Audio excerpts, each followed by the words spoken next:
menyimak. Yang ketiga, mengungkap masa lalu tokoh. Contoh singkatnya, ketika menerima penghargaan, Adit teringat perjuangannya dari kecil hingga bisa menang. Yang ketiga, alur campuran. Gabungan alur maju atau mundur yang ceritanya kadang maju, kadang mundur, menyesuaikan kebutuhan cerita. Ciri-cirinya yang pertama, ada beberapa kilas balik meski plot utama tetap maju. Yang kedua, menggabungkan masa kini dan masa lalu. Contoh singkatnya, di ruang lomba Adit menunggu giliran sambil mengingat latihannya dulu. Apa itu sudut pandang dalam tes narasi? Sudut pandang adalah cara pengarang menempatkan dirinya dalam cerita untuk menyampaikan peristiwa kepada pembaca. Pengaruh sudut pandang terhadap pembaca. Yang pertama, sudut pandang menciptakan jarak emosional antara pembaca dan cerita. Jika menggunakan aku, kita merasa dekat dan terlibat langsung.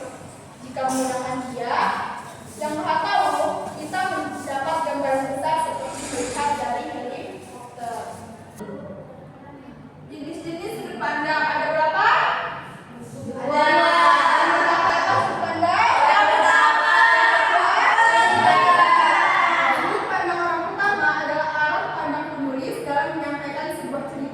Di mana pengarang adalah karakter dalam cerita yang menggunakan kata ganti aku atau saya.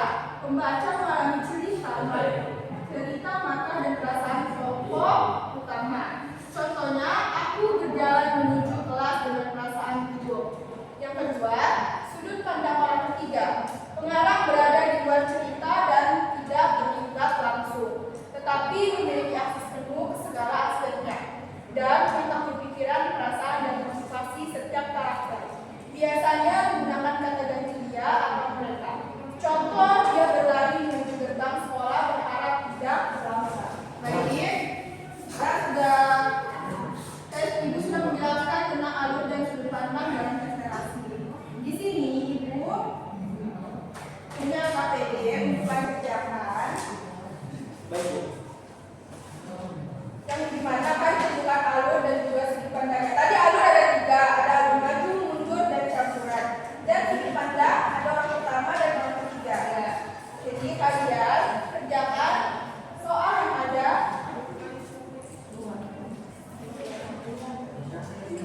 dalam KTD ini. Dibagi menjadi dua kelompok.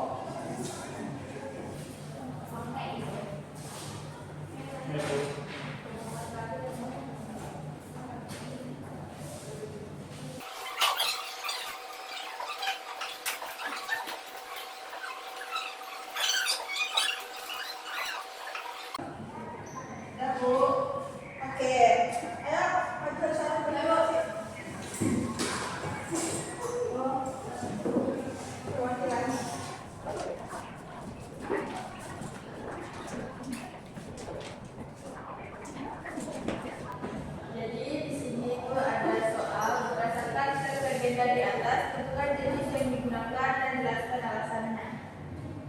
Jadi jenis alurnya itu maju dengan alasan cerita tersebut berjalan seiring dengan berjalannya waktu saat ini. Terus itu apakah sudut pandang yang digunakan oleh penulis dalam cerita asal usul mahkam? Jawabannya itu sudut pandang orang ketiga. Dengan alasan dengan kutipan mereka sebagai meski sederhana.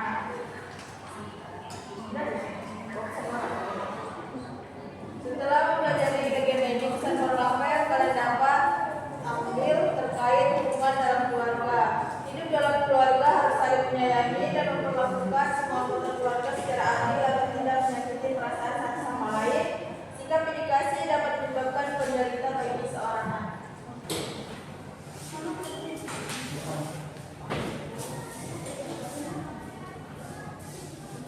Untuk hal pertama yaitu dapatkan teks keluarga di atas untuk kita jenis alur yang digunakan dan jelaskan alasannya. Jenis alur yang digunakan dalam teks keluarga di atas yaitu alur maju.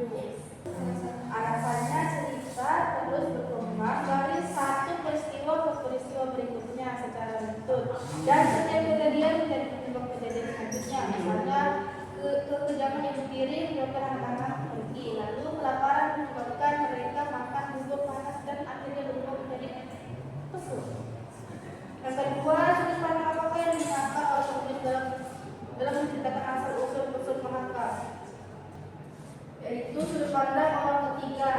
Karena kutipannya itu ada suatu hari karena tahan lagi meningkat kebutuhan itu untuk diri manusia mereka.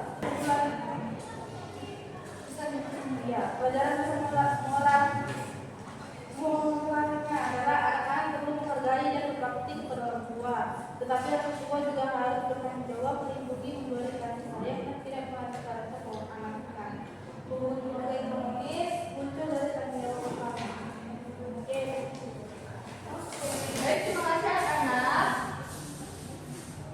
Namun sebelum tutup pembelajaran pada pertemuan ini, Ibu ingin bertanya, apa ada yang tahu apa itu alur? Zara? Zara? Jadi alur itu ada tiga. Satu alur maju, ceritanya itu dari waktu ke waktu, juga zaman dulu ke sekarang. Terus ada alur mundur yang menceritakan dari waktu kini dan menggabungkan ke waktu masa lalu. Itu dan alur campuran, alurnya itu maju mundur, bisa dari zaman dahulu diceritakan ke zaman sekarang dan zaman sekarang bisa juga dibolak dibalik lagi menjadi zaman dahulu agar ceritanya itu lebih kayak teratur gitu alurnya. Baik, betul, jawaban Zara betul. Beri tepuk tangan untuk kepada selanjutnya, Panda, ada tahu? Oke, kemudian Ada dua sudut pandang, yaitu pertama sudut pandang orang pertama sama sudut pandang orang ketiga. sudut pandang pertama itu seperti apa? Contohnya, Aku dan saya. Orang ketiga, dia, kamu, mereka, dan kamu. Nah, selanjutnya, mengapa penting bahwa unsur-unsur itu penting bagi teks narasi? Oke, Adi. Agar cerita dalam teks narasi itu tersusun dengan rapi dan mudah dipahami. Betul. Nah, jadi dari sini bisa tahu Anissa sudah memahami tentang alur dan juga sudut pandang dalam teks narasi. Apa ada yang bisa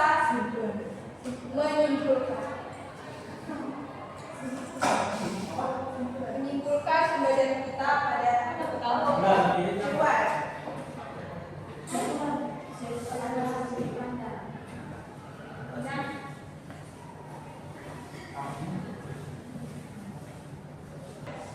Baik,